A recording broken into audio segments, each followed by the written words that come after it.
ka vetëm një nuancë në dështimin tuaj.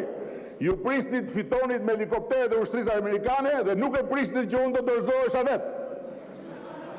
Vetëm kaq, po kjo është fitore e juaj.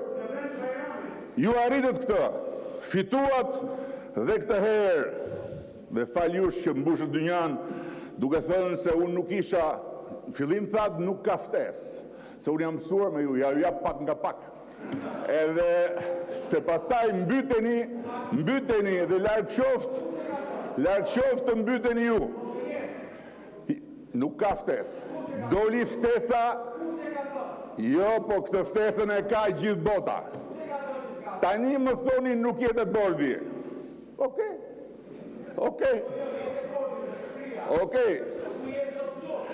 Po ngatruat pak se nuk e keni idenë se si strukturohen grupet ndërkombëtare. Grupet e strukturuara ndërkombëtare kanë një organigram që ju nuk e kuptoni.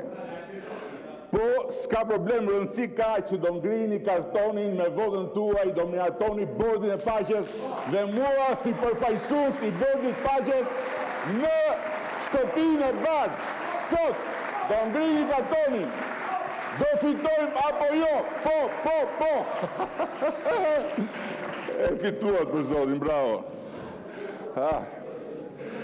Po ju fituat edhe për një arsye tjetër.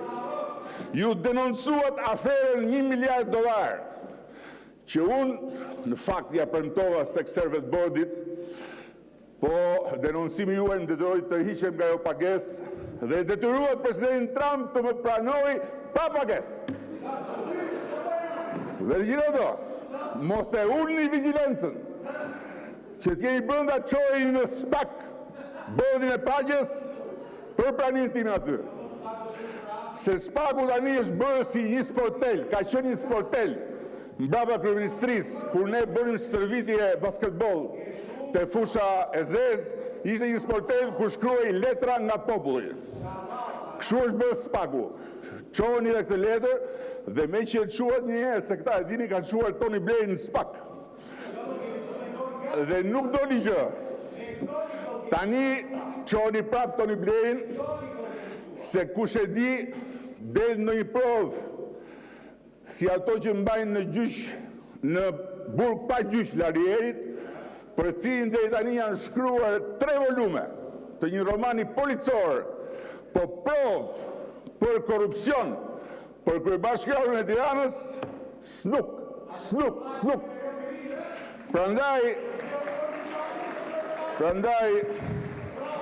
juve as mos e vrisi më në fare. Punë e madhe shumë se Tony Blair s'ka marrë kur $100 nga shteti shqiptar. Punë e madhe shumë se pa Tony Blairin nuk do kishte ndodhur bombardimi i Beogradit dhe futja e NATO-s në Kosovë, që ju e doni aq shumë atë Kosovë, dhe prandaj nuk ndalua së quaj naftë e Slobodani dhe nuk lat gur pa luajtur të sabotonit Rambujen dhe nuk lat fjalë të poshtër pa thënë për UÇK-n, nga dashuria për Kosovën e kishit. Çojnë në SPAK, se tani që ushtria amerikane e anulloi hyrjen me helikopter në kryeministri, SPAK-u është stacioni i fundit i rrugës së shpresës suaj për pushtet.